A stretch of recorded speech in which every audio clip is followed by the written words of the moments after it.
Roadmap to success. তো roadmap to success কি করতে হবে আর কি? হ্যাঁ? ধরুন এটা যদি হয় স্টেপ 1 এইটা, হ্যাঁ? Learn the basics, start with foundational knowledge. Foundational knowledge আপনি যেটি এখন আমরা এই যে যেটি করছি ডিসকাশন, এটাও কিন্তু ফাউন্ডেশনাল নলেজ গ্যাদার করছেন আপনি। গত ক্লাসে আমরা যেটি করেছি, ভিডিওটা আপনি আবার ২ বার দেখবেন। তাহলে আপনার বেশ কিছু কনসেপ্ট আপনার ক্লিয়ার হবে। অনেক কিছু আপনি আয়ত্ত করতে পারবেন। মানে ওইটা হচ্ছে আপনার বেইস, হ্যাঁ? এবং ফাউন্ডেশন আমরা যেটি করব, আমরা যেটি যেভাবে শেখাই, আমি যেভাবে শেখাই সেটা হচ্ছে ১ম এ হচ্ছে থিওরি, থিওরিটা শেখাই, পরে হচ্ছে প্র্যাকটিক্যাল। ১ম এ থিওরি শেখাই, এরপরে প্র্যাকটিক্যাল শেখাই, এরপরে হচ্ছে একটা অ্যাসাইনমেন্ট দেই। তার মানে এই যে পথ হারানোর আসলে কোনো সুযোগ নাই, হ্যাঁ? স্টেপ 1 যদি এটা হয়, স্টেপ 2 হচ্ছে এটি। আপনার এই যে রোড ম্যাপ, আপনি সাকসেস হবেন কিভাবে? স্টেপ 1 এ আপনি বেসিক থিং গুলো হচ্ছে লার্ন করবেন, স্টাডি করবেন, সেগুলোকে আপনি আ অর্জন করবেন। 2nd এ হচ্ছে আপনি স্পেশালাইজ, হ্যাঁ? আপনি এই যে আমি বলছিলাম যে আপনি একটাতে ফোকাস হবেন। ধরুন আপনি এসইও তে ফোকাস হলেন অথবা আপনি পিপিসি তে ফোকাস হলেন, হুম? আপনি focus on a niche area. SEO এর ভিতরে অনেক কিছু আছে ভাই, ওয়ান পেজ আছে, অফ পেজ আছে। আপনি একটাতে স্পেশালিস্ট হন। আবার এখানে যদি এখানে আমি পিপিসি ধরি, Google Ads আছে। Google Ads এর ভিতরে অনেক কিছু আছে। সার্চ আছে, ডিসপ্লে আছে, হ্যাঁ? ভিডিও আছে। এরপর আপনার পারফরম্যান্স ম্যাক্স আছে। এরপর হচ্ছে Google এর আরেকটা প্ল্যাটফর্ম আছে হচ্ছে আপনার মার্চেন্ট সেন্টার, যেটা দিয়ে হচ্ছে আপনি ওই ই-কমার্সের জন্য আপনার শপিং অ্যাডস দেন। তো শপিং অ্যাডস আছে। এখান থেকে আবার আপনি ডাইনামিক রিটার্গেটিং অ্যাড দিবেন, সেটা আছে। তো এটাতে আপনি চলে আসলেন। এরপরে যদি আপনি সোশ্যাল মিডিয়াতে আসেন, আমি নিশের এই ব্যাপারটি যখন আমরা আলোচনা করছি তখন ধরুন Facebook আছে, LinkedIn আছে, Twitter আছে, Pinterest আছে, অ্যাড দেওয়া যায়। YouTube আছে, TikTok আছে। তো আপনি YouTube এ শুধুমাত্র যদি আপনি YouTube অ্যাড নিয়ে কাজ করেন, আমার এক পরিচিত ছোট ভাই কাজ করে YouTube অ্যাডস নিয়ে। সে হচ্ছে একটা ব্যক্তির জন্য YouTube অ্যাড চালান উনি প্রতি মাসে $১,২০০ সে সিকিউর করে এখান থেকে। সেই একটা জবই করে, পাশাপাশি সে লেখাপড়া করে। শুধুমাত্র কিন্তু YouTube অ্যাড চালায়। YouTube অ্যাড, হ্যাঁ? যে ব্যক্তির জন্য উনি কাজ করেন উনি হচ্ছেন একজন প্রফেসর। তো সেই প্রফেসরের কাজ হচ্ছেন উনি রিসার্চ করেন এবং যেহেতু উনি রিসার্চ পারসন, সো উনি হচ্ছেন বিভিন্ন জায়গায় স্পিচ দেন। বিভিন্ন ইভেন্টে অংশগ্রহণ করেন। এই যে ভিডিওগুলো করেন, সেগুলো উনি এডিট করেন, হ্যাঁ? এবং উনার কিছু কোর্স আছে, সেগুলোর জন্য প্রমোশন হয়। এই যে ব্যাপারগুলো, এটা করেই কিন্তু উনি করে খাচ্ছেন আরকি। Gain experience. আপনাকে এক্সপেরিয়েন্স নিতে হবে। কেন এক্সপেরিয়েন্স নিতে হবে? ধরুন আপনি এই কোর্সটি করার পরে, যেমন আমার কাছে এখন অনেকগুলো অপরচুনিটি আছে। যেমন ধরুন আমি চাইলে এখন ২ জন ইন্টার্নকে ঢুকাতে পারবো একটা কোম্পানিতে। আরেকটা কোম্পানিতে ২ জন, হুম? আরেকটা কোম্পানিতে ১ জন। মোটামুটি ৫ জন ইন্টার্নকে কিন্তু আমি এখন সুযোগ দিতে পারবো আরকি ডিজিটাল মার্কেটিং এ। এরকম সুযোগ আছে গ্রাফিক্স ডিজাইনে, সফটওয়্যার ডেভেলপমেন্টে, সাপোর্টে। তো এই যে ইন্টার্নশিপের ব্যাপারটা কেন আসছে? আপনি যখন ধরুন এই কোর্সটি কমপ্লিট করবেন, তখন আইদার আপনাকে যেটি করতে হবে সেটি হলো আপনি হয়তো ফ্রিতে কারো কাজ করে দিবেন, অর আপনি কোনো কোম্পানিতে ইন্টার্নশিপ নিবেন। ধরুন সে আপনাকে ৳১০,০০০ করে দিবে, আপনি এখানে 6 মান্থ কাজ করবেন। কেন করবেন? এটি করার ফলে যেটি হবে আপনার এক্সপেরিয়েন্স গ্যাদার হবে।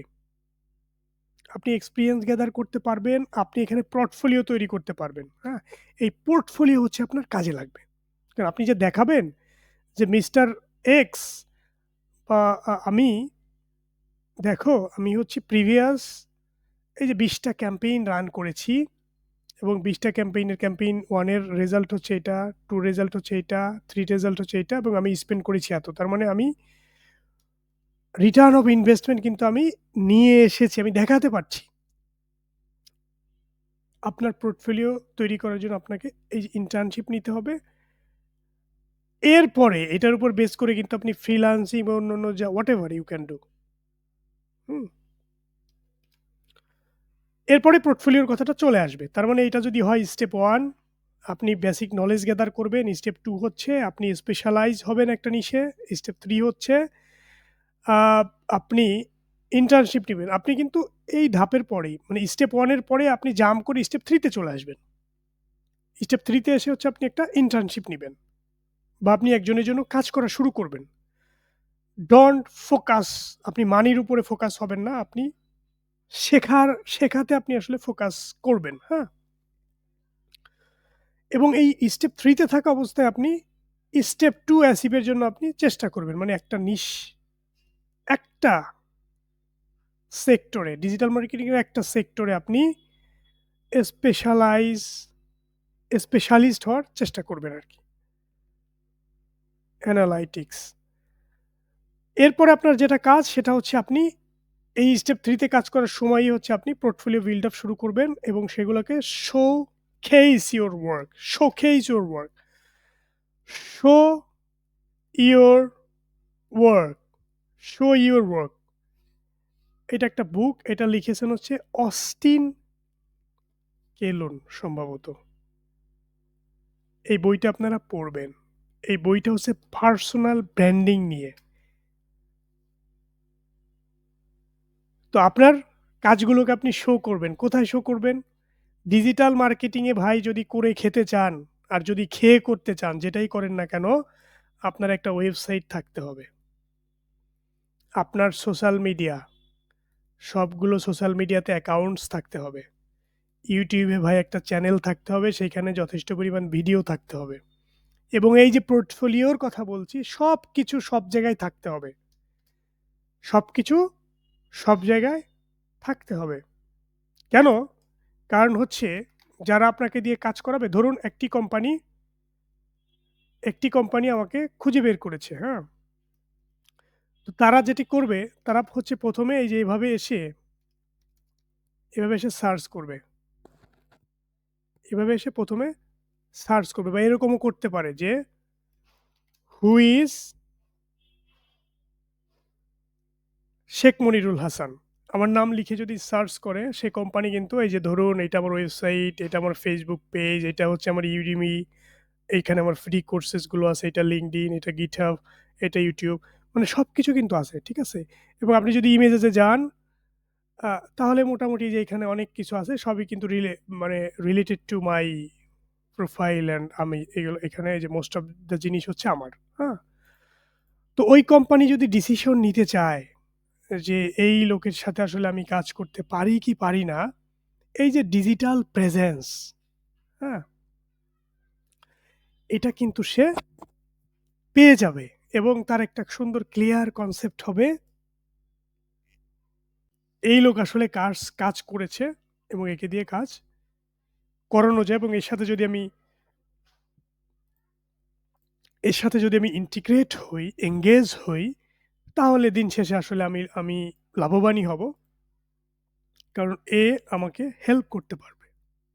তো পোর্টফোলিও আপনাকে বিল্ড করতে হবে, ক্রিয়েট করতে হবে, সেটাকে শো করতে হবে মানুষের মাঝে। কোথায় করবেন? ওয়েবসাইটে করবেন আপনার সোশ্যাল মিডিয়াগুলোতে করবেন, আপনি YouTube এ করবেন, আপনি সব জায়গায় করবেন এটা, হ্যাঁ? আর ভিডিও করবেন। প্রচুর ভিডিও আপনাকে করতে হবে। আপনি যেকোনো টপিক নিয়েই কথা বলতে পারেন। আপনাকে যে শুধু মার্কেটিং নিয়ে বলতে হবে তা না। আপনি মোটিভেশনাল কথাবার্তা বলুন। আপনি কোনো একটি বিষয় রিসার্চ করছেন সেটি বলুন। আপনার কোনো একটি বিষয় নিয়ে ডাউট আছে সেটি বলুন। আপনি কোনো শিক্ষণীয় বিষয় আপনি সবার সাথে শেয়ার করতে চাচ্ছেন সেটি বলুন। আপনি আপনার অনলাইন প্রেজেন্সটা তৈরি করুন। হুম? Stay updated. আপনি সবসময় আপনাকে আপডেটেড থাকতে হবে। যে keep up with trends and tools এর সাথে আপনাকে আপডেটেড থাকতে হবে।